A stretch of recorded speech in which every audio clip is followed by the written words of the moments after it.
na fobra so sanwumrei ensem ayabo no wo maimu tokroni abomu emronto yedne nyina da beda mo se sompa anwumre no si abremu kasebo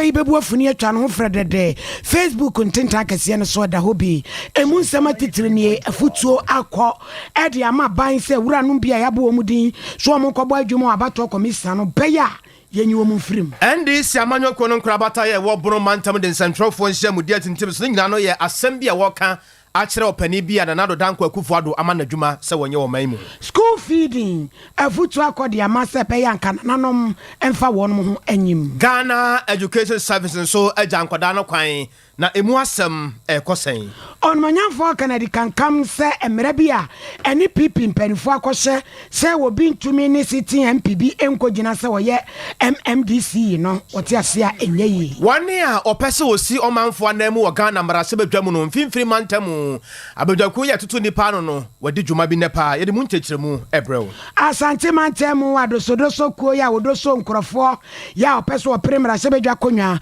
NDC amanyukodi mu wadi abawi COP Nathan Kofi Buache kakran opani no wona dwuma de nyina aba na wiye Rich Experimental School buno mantemu na wosusu se wo mo nsase ni pabi abawuram wafa nipa mo ayemu hwehwemu report no wode akodam wosoafo no obetimu asem Kumasi Metropolitan Assembly panipa yewura sampan wasane enseme musa nyansapo e de amansam trofo yes e uko hadan ahweye na zafo adoson ensem no ebika ho anwumere yesim kunwa no ye de ebro ye live e wo Facebook obotime de wadwenkyere no nsusu ye nyina aba ebedu a ye baye ho adwuma kama na ye de amawo na na kwabena kese na fei wahinini amakrancha da zosof mami premeni kase bono enchechemu ankasa eni enyuma ko bi enhye aban ase na sabre wokasa se match bosom eni da na etoso aduonu aban agbawura no bidin so omonkwabo adwuma wapan eya abato atran ye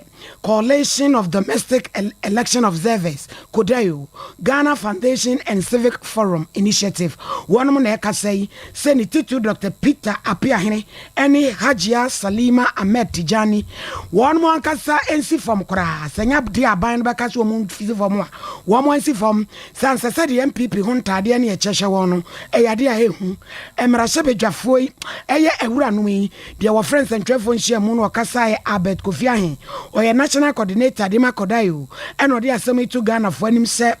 wo bi bekwa akoya apato Mr. Djuma na party bi atade ehye no anasa nhye no yade a gidi a Ghana fo ewo made ko ema komisa no ebetumi atwemu pa san akwakira koye kase wo se yisi no ebekoso agina se kontron kra ye na Djuma enkekaye bi animu a agise ne bi atise nyina da ye yifiri mu Dr. Peter Apiahene ya maami Salima Ahmed Tijani ya ye de wo ko ho no ebema gidi a Ghana fo ewode ma abato komisa no ebekọ from pasan se ye tretre yensa ye tretre se wonom ye NPP wotun kokroko amanyuko no ema Owura Kofi Ahen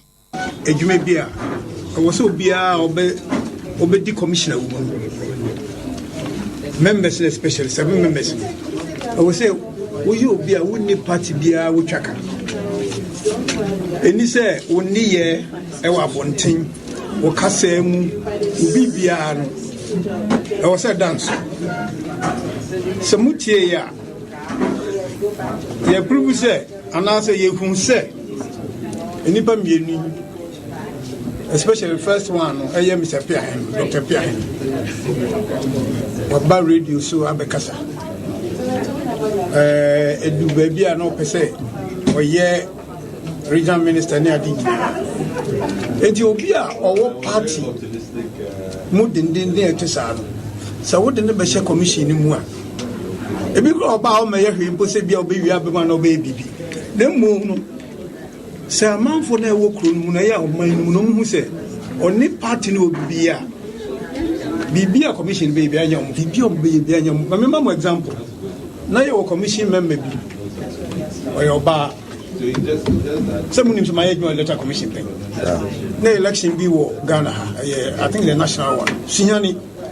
almost started so good results. Who send the party now no woman enkoye man. If you no pay, e many ka sembia. Na enye kra.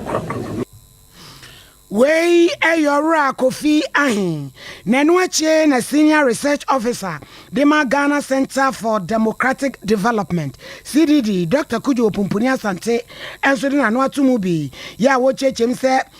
Commissioner Genesia Wesie, na fe Yakofa, Party Chita for Eddie Ababa Uramono, Nyadi Betimiaboa, said 1992 Constitution, Yadi Eye Jumano, and Nuti Onoso, or the Kakra Eka. I think what the Codeo board and Codeo and CFI and other collaborators are saying is that we want, the principles and the spirit of the Constitution to respect it, and that's for every Ghanaian. So the individuals who have been appointed themselves also have an obligation to support the sustenance of this democracy. So I think the first call is on them, and the reason why a revocation is not even feasible in the current context is because the appointment has already been done. If it was for the chairperson or any of the deputies, you have to go through an elaborate process to remove them. For the non-executive members, they basically are covered by the Public Services Commission processes until they retire. So that's why a revocation is not one that, and of course, given all the issues we have said about the trust of the Electoral Commission and the independence, we also don't want the executive interfering in that way to be removing members of the commission. So the first option for us is the individuals recognizing their obligations and doing the right thing. I think if that is not, then there are other options that Codeo and CFI and Star Ghana and other stakeholders have to consider. That is something that the board and the association would look at. But the point is that the current state of affairs is not tenable, and we need to find a way to resolve it. Our disapproval of the current state of affairs and ask for corrective measures to be taken. I think that the individuals themselves should be given that opportunity. And then, we see what actions they take. But certainly, we are going into an election, and we don't want this subsisting. So there would have to be other steps taken, to bring this matter. I don't know if you've been following what's happening in Kenya, but in the post-election, given all the challenges that was experienced, even though the president has power to appoint new electoral commissioners, he has asked the parliamentary committee to set up a bipartisan group so that there can be a bipartisan arrangement on who to appoint to the electoral commission. So these matters are not just matters that only are restricted to Ghana. The dangers for all of us is palpable. Right. So I think that everybody that is concerned about Ghana's democracy, and this is 30 years of the Fourth Republic. So we all have to have learned the lessons. Dr. Kujo Wopumpuni Asante. Yanko NDC amanyokronum na ne fa ye wo bromantamu na ye ginai kasamafo edema NDC amanyokro ne fa ye wo bromanta na wa friends and for so ye mra na ye meti asem efiri asem no edika na editie pa ne nyina ene se opania na adodankwa akufo ado amana dwuma Dr. Peter Apiahene yes say no wo ye adwuma e wo yisi atran ye ho no wo te ase ba bia enye ye efiri se wo bekwa radio so anopa no producer na be frɛ wa nwumre no ya wo de stories ne be ma wo no bohu a na Peter Apiahene ni din ka ho wo ka no waka ya bibia dia dance pefe se papa wo ya MPP ni ero dan cha kura nso a you know ho sei wo di ne dwuma wo ho ya kyeresa de suafo wo nyina no wo bia nim se papa ya MPP ni na afede si ni sen ene ese ne sen se abo ni tirabre na brebo de eme ye ba ne sei no a na yisi adwuma ko ne hunu se ne wo girantamu ya woni amanyoko bi afa ba ne sa no a nya ade se sa ade no betima ya adwuma o mo asem wo ne mo friends am trofo nyina no eye tieto mo kyeresa mo friend panifo se obi anka bi se de asem ne sitie no ha dwen pa yes I watch bi no sakoba se bia ye to aba e wo Ghana ha se ye wa hwe a asam no be ten sabro fo nwom no be to unwie da communication officer edema NDC amanyoko no obromantam yero Charles Akwewu atofo NDC amanyoko e wo Borno region ye atese a lawyer fo bi aka abom a omode petition any court processes ahodo say entiasie nim sɛ obi a ɔyɛ party activist aban bɛdwene ho anana na Akufo-Addo bɛ consider sɛ ɔfa no as electoral commissioner obi a yɛnim ne background as IT person ɛwɔ Sunyane yɛne na ayɛ NDC MPP no ɛwɔ bono ha na MPP for bɛkɔ akɔtena ase na with advice of the Council of State ɔma appointed Peter Apia Ahene sɛ ɔnyɛ a commissioner at the EC yɛnim sɛ Article 70 no a 1992 Constitution, Article 43, 1 and 2. A ni nyinaa mama mpanin ho kwan sɛ wɔno ɛde timi appointee commissioner any commissioners a ɔmbɛka electoral commissioner nankasa ma ɔmadi dwuma no yɛde saa tumi na mana Council of State ɛna etu no for but yɛn as a political party no yɛhunu sɛ Dr. Peter Apia Ahene deɛ yɛhunu sɛ wɔde ne ho afɔrefɔre nneɛma bebree a ɔno ankasa mu tu n'anum tuo sɛ 2020 elections yɛde tumi ama no as IT director wɔno nenam ɔse wanante constituency nim nyinaa wɔnnae 4 days ni ɔsan de to so sɛ wɔne ne chairman Kwame Bafo aborɔ nyɛ ɔmo ɛyɛ adwuma a banda seat no nko a na yɛ seat aka kwan pia so ɔmbɛfa a ɔmbɛbɔ NDC 12/12 no ɔmo yɛ ho adwuma sɛbi sɛ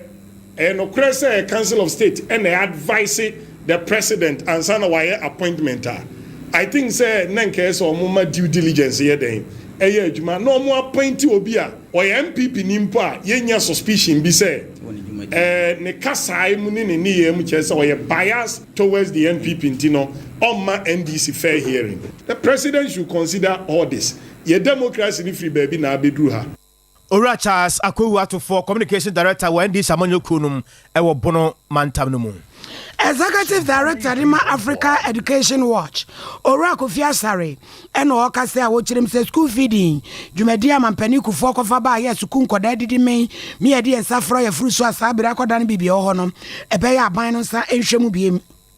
na wosinka de bebo apa se mpeso awodo ya wo yesa adwumadie no kanananom enso de wo ho bagimu ansa kora na aban no so aba beboa ene wonum eka bi nso ewomu eno na beboa owura yi ene Sompa ntwerefo na twetwe nkomo na fe wakasa se adwumadie no ye de ma party atirita 40 se wo organizers no eno so nyade yeboa ni nyina ye na no adwuada Greater CB Kobode mu Regional Security Council se wachero ne ma de agu nkrata so de komo no nyamfo sam sentimentem so afọ se ka aban ne di wonum no wontua ekofa hoye kakra bai papa isenka yade a omye professionals ene omunye party for ma ko nyini ni se de course yi ebekoso wo sa tie mu freka no foriata sa ye yie emesi kaye ya he na adai wontua.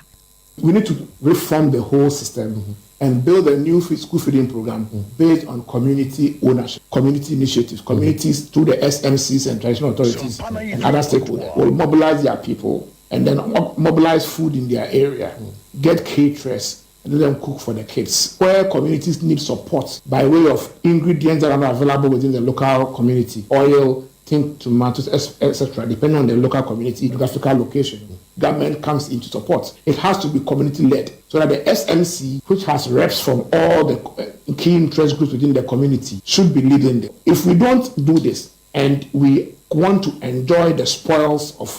political procurement and be dishing out school feeding contract to party loyalists the way we want it, we will never improve upon the Ghana school feeding program. So I think that is the best way indicated that the issue ongoing has to do mainly in the short term. This is not a ministry of gender issue. What needs to be done to get the caterers to go and teach and cook? What needs to be done to avert to prevent other regions from also laying down their tools? Luckily we are on vacation. But what needs to be done immediately so that by the time school reopens in a week or so time, the situation doesn't escalate is incumbent on the Minister of Finance. The Minister of Finance must first release the 960 million that was approved in the 2023 budget. We don't see that money. I'm not sure it has been released. Second, the Minister of Finance must see the supplementary budget for 2023 as a window of opportunity to redeem the budget deficits that occasion the allocation to the Ghana School Feeding Program. Ora Kofi Asare. Yeko enwumasuamu. Deputy Director General of Ghana Education Service Dr. Kwabena Bempa Tando. Wana wade krata ten aba emonten so ya nensa na ehyasie ni nyina no tietia se yemma yen nwan ketwa ne ofa ase a okọ senior high school no form 1 fo no nyame ya adomu a efiri echina ekosi John Busuminum no o wa homejemu e wo fie chese wa makwan no na ye pese din koma kakra na yete nsem bi ase owura NS Akosa oye deputy PR ma Minister of Education papa Sompa FM so ne rade asomdwen kan on council mini abema papa na pom tesen nyame adom boko wararo ma enkwada no akwama no na ye pese yete ase kaka na manfo busa se ase ayen tem dodo na se bia enema bi na yensem trofo yenya ntia se papa wararo ma well better was opportunity that one is Sompa FM and abusafo magistrate with education mini abema o share education calendar no specifically at the pre-tertiary level the pre-tertiary level from KG up to senior high school 3 na and say ka crab 2020 now say COVID there by no until all system near running on September na new academic year commence na ya kwako wie the following year no but we share discussions the by na much say no empo no wasi any DC so high manum ni offers no etro no and say abem last 2 years there's like a trial May June and I said what's in if it's April no maybe first and that's the last week of May now DC so started June the first week of June actually that's 7 days but 5 days but I'm sure Elena and Saika Kraba in that say a person a cranial revert to the old system now person call old system I want to 50 per person oh the person BC for the New School June the person was for the New School April. It's time to everybody now. I don't say ABC does it. Corona Macquarie now 2 million. So Musa Ensa Emra no what's that be a circle. First year Sinoco and chair. So Mumra Filomico School Junior day, but senior high schools no there. Omono schools no be now running double track. The double track and into don't even go there. First year, second year, senior final year, senior betina combat. They say second year, more double track schools, epe fear. They say no more so after Easter more echo. It's in a number of discussions like but we will continue to tell parents and guardians and they should bear with us. So very soon, a betina revert to the old system. Say our phone in our but for now, the betina can say. Second term, upon more primary schools, second term, and junior high school, second term. Second term, number running up to by June,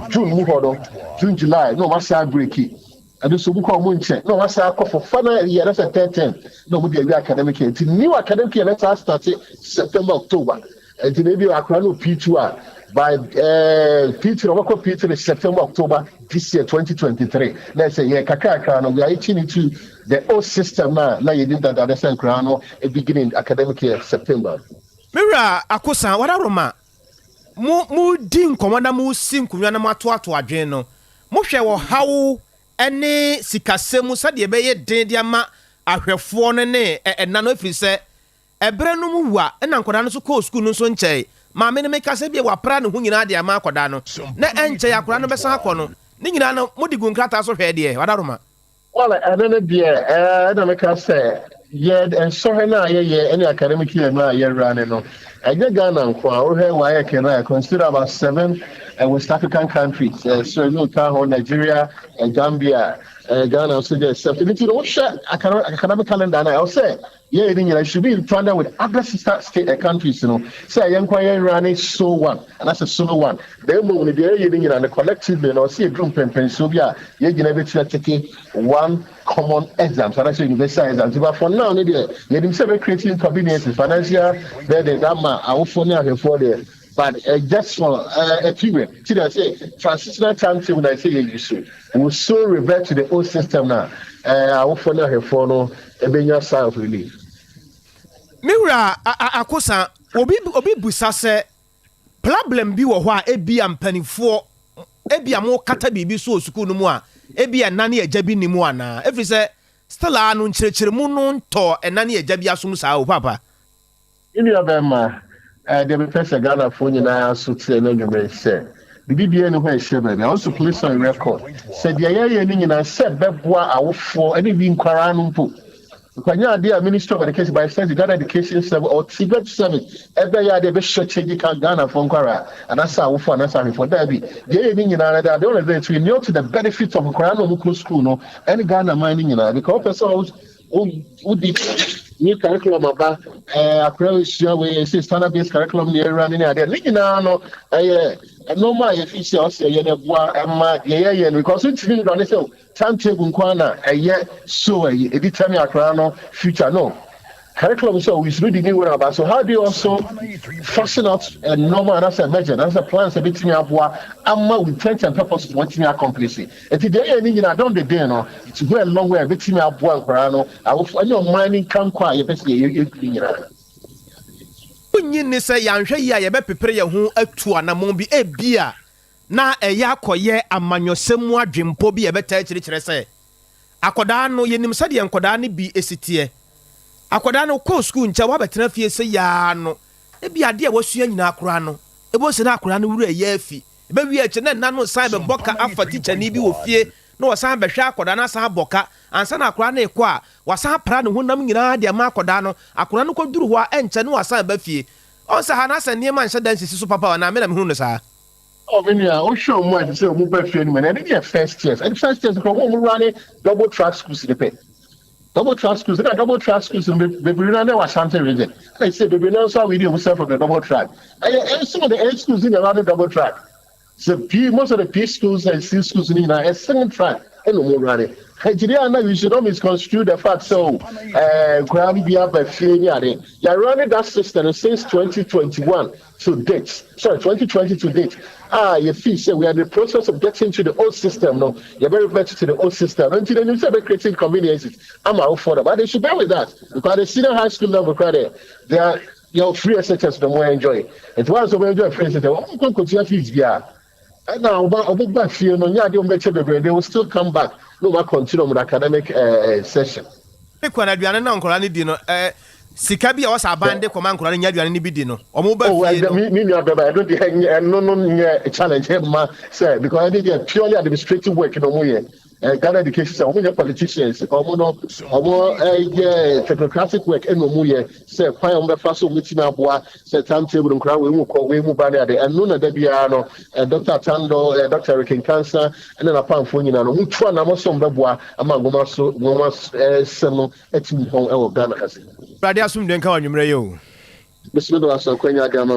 that's Papa Deputy Director General de Ghana Education Services Dokra Kwabena Bempatando ana yete nenkan Yefree anumu na yako ensam fufromu Municipal Chief Executive de Mat adishom asokoramampon onmonyan for Kennedy kankam and wochem se National Council ni gina sie bia wakwa akosie se na ewu MPP ni ni wani je ho se obeprimra hyebedwa akonya na ye MMDC anase party jumaini a woni hu kwan se ba bibia da mra hyebedwa ni bi ti akonya so no ukọ hiri gina ho se wo akoprimra hyebedwa akonya asem beto odwa pena Kennedy kankam se wo se wono so nani abiri so obegyinam asokore mampon wose dabi samra wedie so obi susu se no na beboa de a ene 2024 de besie ne be kyen na anu de a etwa mu no na nyese wogina ho a kyese waya bronsam na wono de wo kasa se ba bi esese edition no wamfa nhye wo de a ene be free part of them adanti ene yesi MMDC si kwan na mom CEO so ne aswafo ne wono abede akire de wo mo de yegya wonom so mo mra me pribie we feel say someone say more percent peace na so you pandia and the amount should beyond maybe amodia fan because there is injustice, unfairness, the playing ground no and yellow now say ubia or no higher party of Juma in Pianica constituency officer regional officer national officer in Pianica or no money quiet money in your party because or that position. Now Obi or CEO, Obi or deputy minister, Obi or minister, Obi or executive director, a government appointee no, you try to come to be a money allowance, you be no. On what time and requires on progress in politics. Is that fair? It is a problem. I may make us say, so I drink power with the money, uncle for no. Say no crap, say, and no day banning for the and then yes, you perceive your party or mine, by your kind with me, and people out there so need me from collaborate. And my yes, I did you know, I am yes, Brazil. And to me, open party news in me. ana ade ebe say party no ana ebe mo party no na me pese me 2020 me MCs is here many MMDCs na me MP is here many MPs ni be crash till I na for why didn't come. You know what happened to the MMDCs when we barred them? Obi o non fa be okay no you mefrim o the far left and also the far right. Oh yeah no can say anko MP no mo ano eni na se for na say problem no ese ye hwene solve problem no dan say abane MMDCs be break kwa because of pressure where you're showing no money na say for credit the break are popular in the areas and the break no they don't even want to be MPs. I'm with them all. I'm with them. Wow, no any solution to say yabema MPs nanya asumdwe said you must see canon. Yabema MPs nanya ma asumdwe say sada better point is nyina bobo dia ho kan wasem sese no. Omo create a lot of problems anyway. Meaning MPs mako omo tia ko so 8. Omo so mo parliament bi. Warrior ye pe santimantemu eye bofotene ya wakasari mama nyokuo no wonmonyafo Dennis Kwakwa wonu so nani afechiri segom se Dennis nso pe ba bia kogina nti wo se de na ki kwafa be aredi a ene enye ne bebo nti wo sere mpanifo wo mo sanhwe ne biu ya mpanifo no mo connect no for no mo nya adwene pi because any papa MPs will propose etia wo mo say mo kwa mo contest mo CEO so le director general for executive director so me ade me sure say me communications director me wa Ashanti region no say me MP o mampon I say on person go contest and we show me because position na be dey no and for be kase bia am to me boto and until be nwa say so be CEO no free mampon constituency no person contest a party no say e be man of time na contest then mo me am some party na as a communications director no boni amane le sama dia tum say obi na mo peska na me ma dia tum say metna house some party nti e ma me contest but I had ne say party she na do ba bia ye ko to kwa bidiri ba bi dura e say a petition we mu bia ba tire ye party ne dia ba bonte say so bi contest parliamentary seat now obetua ade friend development fee 40,000 if the person is not a certain member of parliament. Development fee no yes company for cheche mucha say no ne ade ye party no ho bra na ma dwemu de no mususu so be MPD a won do party no ho bra as NPP Ashanti Regional Communications Director is the party trying to say the party no me moka wo how often an answer party na kasa trans no bu akonta emre be na adwuma me as communication director we discuss with free by so masne and if I decide to move across radio stations and TV stations na enipa omo ye adwuma was that places here me nimu adwuma bebre no eyema ye party na na say bi kura akoso ye ma party na Isha wo mo mean to show mo hayo no are they trying to tell me say me call red so for about 3 to 6 months I mean pia more than 40,000 money per na say man call red do put na me na information center say market na me call ya ba bia me come mo camera sa so wey Dennis Kwakwa ono ya director communication NPP amanyukum Asante Mantero ene ye bayan fansi wa na yenko NDC amanyukum no so afam ewo mfimfini mantam no emu woyi nipa mienu efri party no atana yekese ewo nkran beka nipa mienu bi ho ema ba akoso frɛkyere beka ho ma ne yenum badwakonum a eja wone ye wo pese wokoga na mrase badwamu ne bo udin se kofi kwabena kese se mete he mpese bia enchemi kodi MP yentoto ma no a na ese ya ne saa na omadosodoso amanfo nipa bese aduonum ansia ene ode nanu esi ho a odosodoso omane obi wa otumi so ampa ni mu ha nso be nden twifa mu ne ade a na nipa ne bi firi afutu asen north ene gomwa center ne mbia pi ya ekeka ho emfimfiri mantama sem bia no ye nua be America na ya wonwene a wode ebreyen ne nyina kire no wone ye wura Joseph Yame ya wo national organizer ma NDC amanyoko no edin komo mo pia sa asem we so ede breyen and one Lord ever join the regional executives. Yeah, I remember panel and he 20 constituencies out of the 23 constituencies or central region. In total, as far as you have 56. 56 more. And 5 constituencies are echo on the course. Supposed to be 6. 6-1. No? Issues kakra bi na ho a yentimi nyina sese ya nka se on the foot maybe a pro year then be also very lucky the honorable Diesel to Senior West on the foot honorable Shaibu or Asin Central regional chairman constituency upon the coast. Honorable Emilia Ankoma Upper Dichira East upon the coast. The minority leader, Honorable Kese Atufo or call on the coast and a lawyer Daniel Ohine that also Upper Dichira West and also airport on the coast. Candidate Miensa and December or more forms. If we ever can we disqualified. Aguna West, Nipaba Kuwa, disqualified. Aguna East, Nipaba Kuwa, disqualified. Upper Danger West, Nipaba Kuwa, also disqualified. And your day vetting in our very, you are vetting Nipa 56.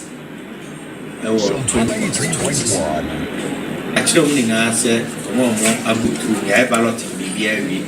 Mukonkoye clean campaign. They said the NDC's target in Central Region. I say about 20 out of 23 seats minimum. Maximum is like winning. Nyasa winning presidential elections for His Excellency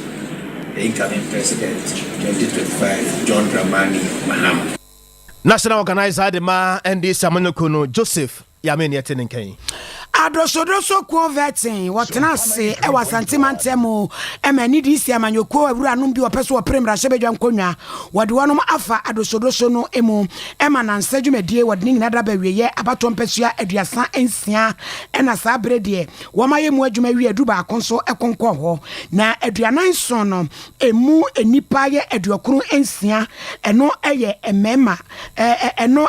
enipa aduokuru ensia ne femu emu du ensia ye ma aduoso baako eye mema wonom epre so obepre mrachebedwa enkonwa enso asantimantemu emrono bi nsoso eso Dr. Amwakonhene ya wono ene ye regional secretary edema adosodoso kweyi wono eno de asemito ensentwefo ni elected emu 79 aka omo constituencies ana maboboso no na mbese migina ha na memo obia ne asantiman titiru etise yem party ma ya veti omu nyinare no ejina omona so enimde a omu betimi ejina party no anamu no ma share party na nimonyam se constituencies ne mansi no mo akonya so mo present wo mo parliament because ene ya prepare ya crowd say 2024 ewiamo esumo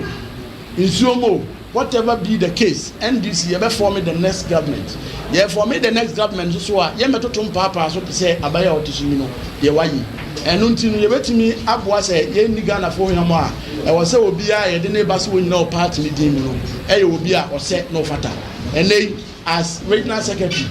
and the secretary for the vetting committee the jinamu aka akire mu nyina say omunyina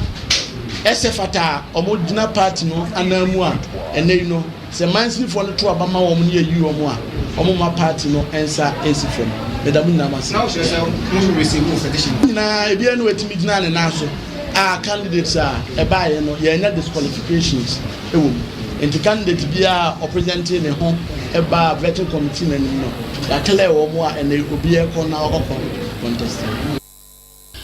enu ache ye nua be ma kwam redu so beba o man so ne mu nkomo wode aboy hello kwame redu be ma oyini majwe ya no oyini majoso yo kwame ya mo nkomo mfa gati ndumadi no ho yo me das papa sadia wedi kan aka ho nsam atere ena ba santimantemu endi sama yoku na ahwe ya ade a pretia na ekoso ma wona wo gina se ye nto wo so aba na wo meye frankatifo enfama meshebedwafo constituency ahodo ewo asantimantem ha no enne pretia o mko no ohe ni na o de ni na abeye na ye kosi nyina no se enne wo hwe ni padom a na se o mfiri ase na no adwada no adwada ne nipa makuma na constituency ahodo be nipa 25 in free mu ba ya de di kan eno no na de to so mienu nso nipa aduasa nim aye 35 eno nso ba enne eno nso so yenya 25 eno nso omo ba ye nti wo ka nam yɛn nhyɛ nyinaa adi bɔ mu a ɛma yɛ sɛ ɔmu nya nipa 95 ɛna ɛbaayɛ for the whole constituency na 36 constituency instead of 47 no ɛmu 36 ɛna ɛyɛ adwuma na edu baako a ɛwɔ mu no deɛ sɛ yɛdi ka aka ho asɛm no ɛno ɛyɛ ɛho nsɛm kan kakra wɔ hɔ a mpanyinfoɔ akyire mu a wɔn di ho dwuma na mmerɛpa mu nso wɔn bia ɛkwan bia so wɔn mama ho kwan ɛma wɔn nso atumi aba vetting na ana wɔn abɛfo wɔn nkrataa wɔn abɛyɛ vetting bi ma yɛgye wɔn atum ɛma wɔn nso atumi agyina apere mmɛhyɛ badwa apere ɛwɔ mpɛsɛ ahodoɔ nyinaa so na ɔhene ne ɛyɛ wɔ constituency ahodoɔ bɛyɛ nsia a wɔn deɛ yanka wɔn dɛkyɛ anaasɛ wɔn a wɔgyina afre mfie bɛyɛ mpanin no aduonu mu no dodoɔ no asan bɛgyina nti wɔn deɛ yanka wɔn dɛkyɛ a obi ntumi amaka wɔn ho ama pere akonnwa no ebi te sɛ mɛnhyia north tafo ɛna afiri bɛkwae ɔboase east ɛna afiri wɔba mawu a ɛno nso so ɛhɔ no nyinaa yɛ baabi a yɛanka obi adɛkyɛ sɛ deɛ ɔte soɔ no a ɛna ɔmo agya no sɛ ɔno ɛnkɔ na sɛbe yɛnto so aba ɛma ntumi mmra ɔnye wo ka saa nnipa nyinaa mu ɛyɛ ade a dwumadie ni ɛkɔɔ so pɛpɛɛpɛ ɛma nnɛ obiara ni hɔnom a yɛdisqualify no sɛ ɔfa nkrataa ba brɛte no nyinaa no yɛyi no afiri mu na mpanimfoɔ akyerɛ mu a afotuo na ɔmode ama wɔ mo sɛ dwumadie ɔmbɛdi no nyinaa no yɛ obiara ama so wɔnkɔ no constituency ahodoɔ na afei wɔnkɔbɔ ntoa sɛdeɛ ɛbɛyɛ a tɛakyi ɛduru hɔnom a abatoɔ no obiara bɛno abatoɔ na mmom kɛsɛ fifie deɛ ɛnyɛ adeɛ a ɔmani gye ho twerɛfoɔ panyin a ɔwɔ ndc mu amadwokuo mu asantema ntam mu ayɛwura amoakodwene ɔno ɛde nsɛm nyinaa berɛ owie ɛna ɔbɔ kyerɛ nsɛntwerɛfoɔ sɛ deɛ akɔ akɔsie ni mmerɛpa mu no ɛne tɛakyi abatoɔ no bɛtumi aba so nti akɛsɛ fifie ne biribi a bɛkɔ so a ɛnyɛ mmoa akuro no deɛ ɔmo nyi mfiri mu na ɔmo hwɛ anim sɛ mmerɛ no so a kyɛɛse mfimei no amanfoɔ bɛtumi abato aba na ɔmo ayi wɔ mo na deɛ sɛ ɔmo tumi de ɛyɛ boa amanyɔkuo no na asantema ntam ɔmo gye votu ahodoɔ ɛne sisi ahodoɔ de ka wɔn ho sɛ ɛbɛyɛ ɔmampanin john dɛma mahama sɛ kɔba sɛ ɔmo ɛde bɛgyina brane a ɔmo atumi ɛde ɛna aba ɔmampanin akonnwa no so nti ɛna ɔhene ni sɛ wobɛhwɛ ndc amanyɔkuo no mpɛsaa so ɛyɛ ɔmo ɔfɛ party office na anɔpa yi sɛtena nwummerɛ ni a na ɛhɔ no mo ɛni ka ne mu basabasa yɛbie ni hɔ apolisifoɔ nkɛntin hɔ ɛbaa hɔ bɛhwɛ biribi ama no kɔ so ne mmom anɔpa no ɛna na wohwɛ sɛdeɛ na ɔnabɔ mu ntaka a wɔba ne masawud ɔno nso ɛba no a na ɛmu ayɛ sɛgyirɛgye kakra nanso so no weidɔm adi akyire weidɔm di akyire ɔmo nyinaa yɛ atumi kɔwura mu a ɔmo ɛkɔ vɛt no ɛma obiara ɛkɔfa anaba ɛkyerɛ sɛ ɔnabɔ mu ntaka deɛ ɔkɔka yɛ biara no ɔmo agye atum saa masawud nso agye atum ɔhene sɛdeɛ yɛyɛ a ɛkɔyɛ no biribie ne hɔ nom a ɛyɛ bɔne biara a ɛnɛ biribia akɔ so dodo a 13th May yɛhwɛ anim sɛ biribia bɛtumi akɔ so ma abatoɔ no nso ayɛ dodo ɛde ama ndc amanyɔkuo ɛwɔ asantema ntam na dwumadie a ɔmudie nansa ɛde awie ɛnɛ no ɔhene kwame yɛbɛda ase ɛne dwumadie yɛnnua bɛma kwame redu wɔto nkra wɔno ɛna deɛ dwagu yɛ ɛwɔ ne dc wɔmatrayɛ yɛwɔ asantema ntam kurotam kumase otwa ahomfoni kakra kyerɛ yi afei yɛmmra bambɔ mu nsɛm wɔn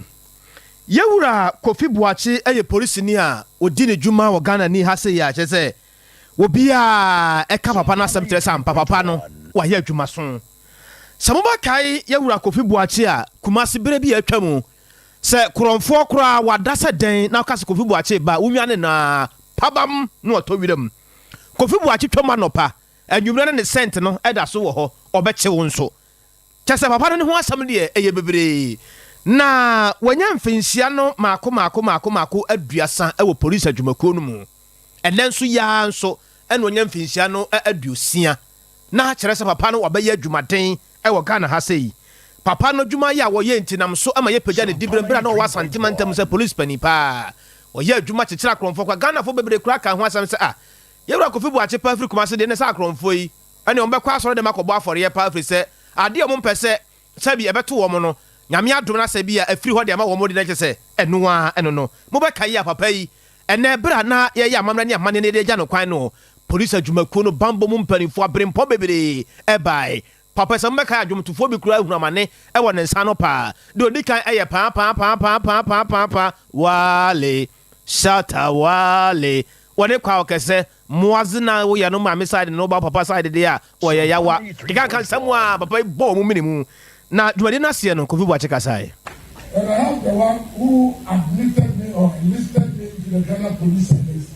Mr. Boake Apia, also here, who is now the member of the Police Council. I cannot give thanks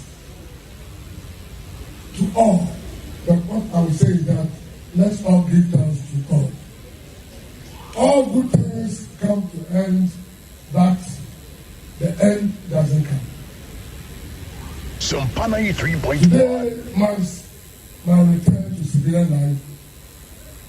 Therefore, it will not be out of place to acknowledge people who throughout this police journey have made it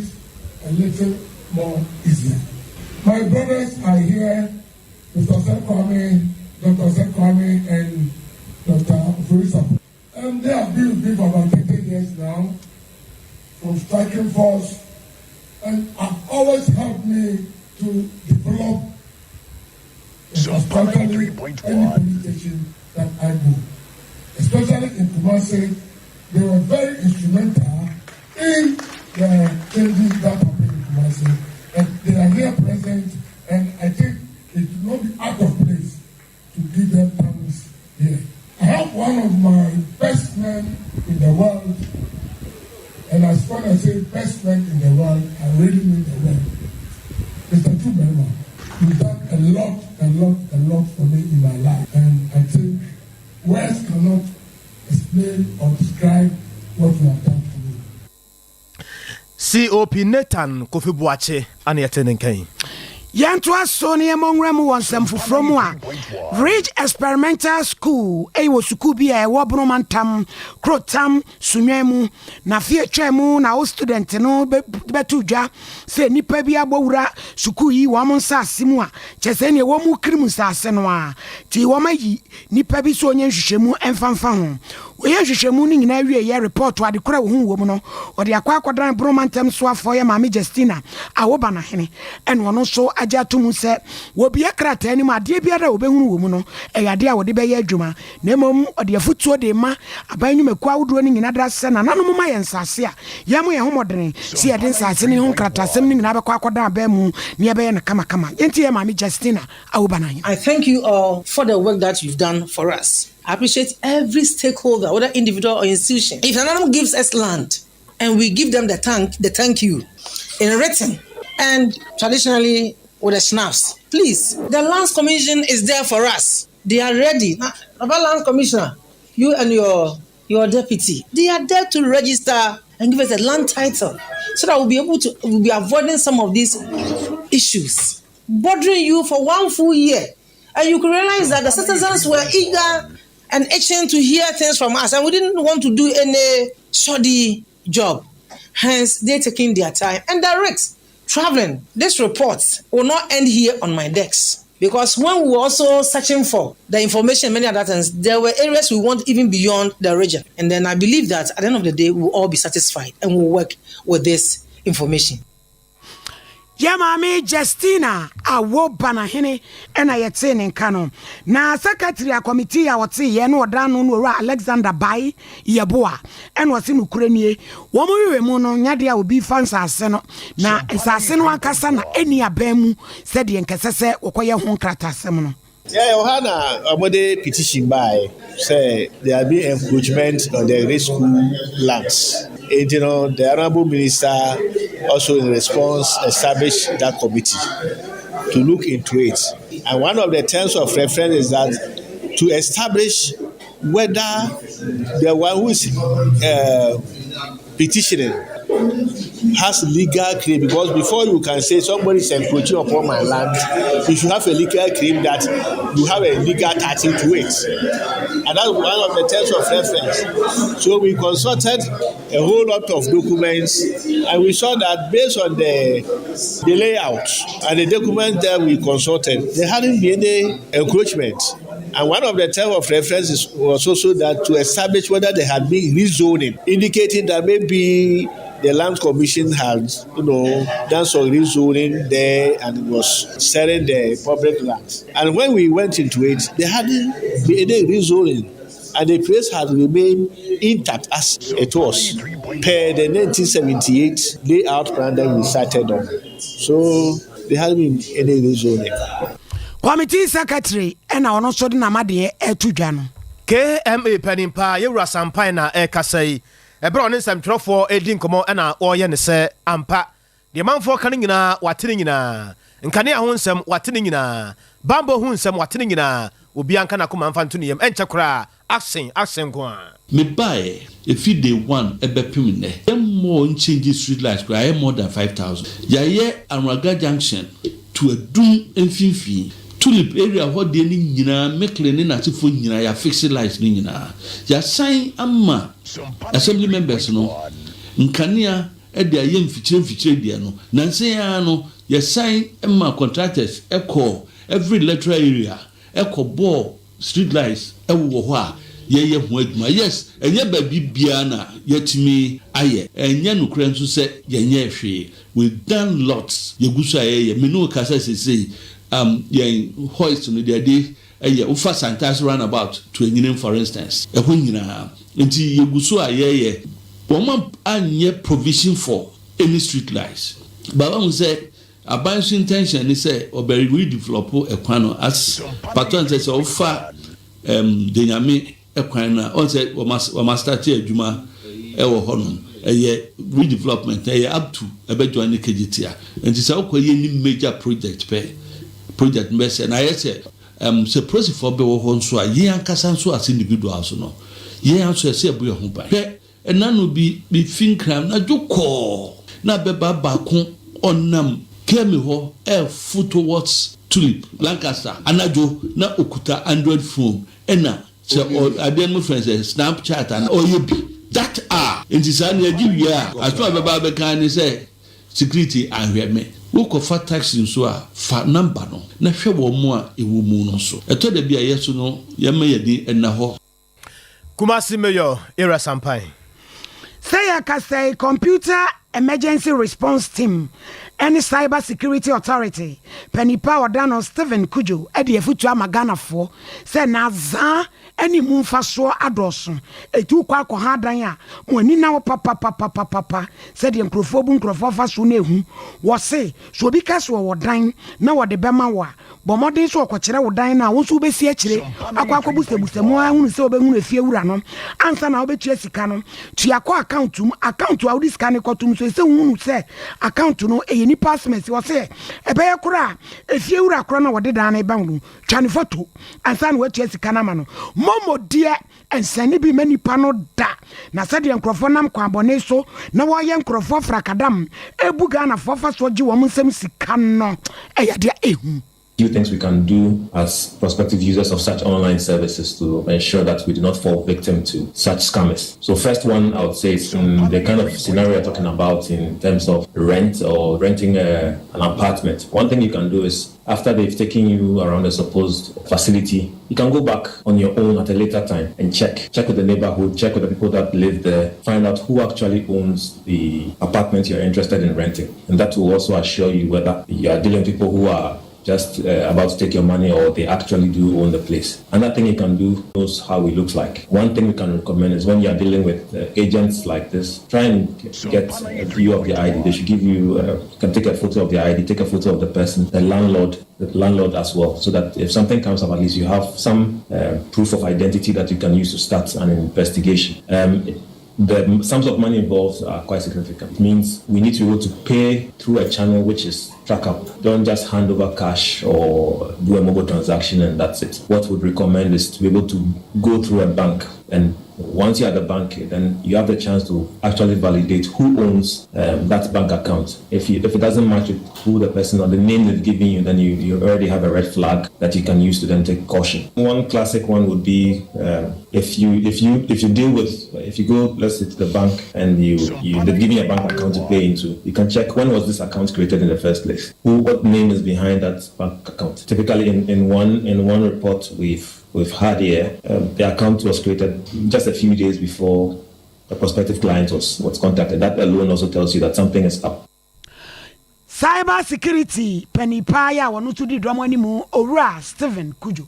Owura Eric Wasaito for President ma wani a wakranto se free Mosikro Burkina Faso ena kase no kyerɛ sɛ hwɛ adwuma no amo ye no ho enkwa ho hia wiase nkwa ho hia che bibia na abakọ ne atwa wuti uma biom de ba ne sa na oso so fo mo adwen wo mo so eye nipa ebra no ne Sompa kase edi nkomo ne se wo de ma ye ni ki yankofo ne fo se bia bi wo ho a se ye risky life na ye ko do ye tomatoes at the time but wo ko no won kwa ma tomatoes na we ti ye tu omfo senior beya obi ankoto amani yes last week in na me ho weekend na me be yi ni tun me san ko ti go so ha ye bo ye no mu ka sa se be obi konkoto ho ha mu na onyankopon ebe bo ye na duma bi no ebe ba na bi na be sa kwa wo so ka ama omampeni artist afi wa bi ama opalista nka tomato fiduma efi wan ebe di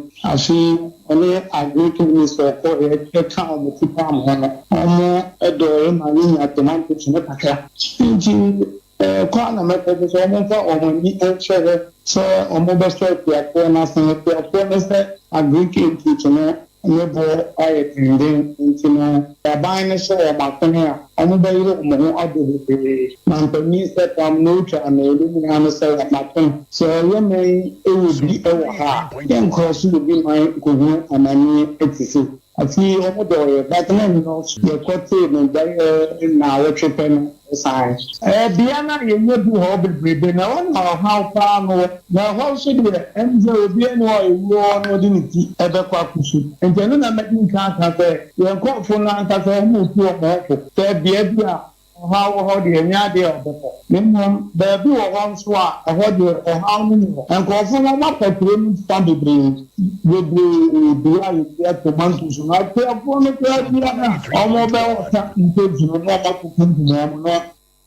Owura Eric say to for 1 year wakran to so the free Burkina Faso na hase do beton no won ne president ya oda won nsam a wode man nsam twerefo eno nwumere yi ma yenyina so na yemfa nsam no ensi wote yenka e wo Sompa 93.1 FM Sompa 98.9 yeda mu nyina mo ase adwenche ya mo de ba ye no yeda mo ase papa yen sorry so yen yen sorry so na agokansi mu mrante no metena ase kotoko ne Ken Pfizer ye sorry ya ka be meet be se enkron na o hyase nti yesremo amomfa nche da mu nyina mo asemo amode madwenkyere ba nyame nhyira mo papa so ma me pon ne enkoy ya pon wasante ebo Benedict esem for penny kuku avron kajando akoso so mo Elizabeth nana ya bo amali bia boga akoso je wa kode ye kwa MCR so ya Grace mame wata Bozi Buffalo Brayima ni wono meka onyina Rocky DJ the Darling wono so betre chiri kama edemaye ohini ni amakrancha da zo ni medin yen sorry na agukansi mu for me na yesase mpedi pa maso na de maso da mu nyina ofosu nkodai mama de madwenkyere ba no owura omra sam wan kope ba bi na oni e po kwabena yenchia bantima fita for nyina master ye boa ene ni nua master opoku electrician nyame nhyira mo papa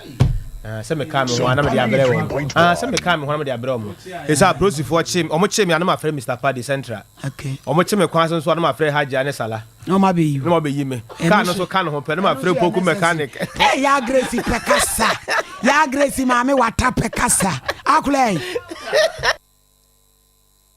This is our own, let's cherish our own. Gonna pray.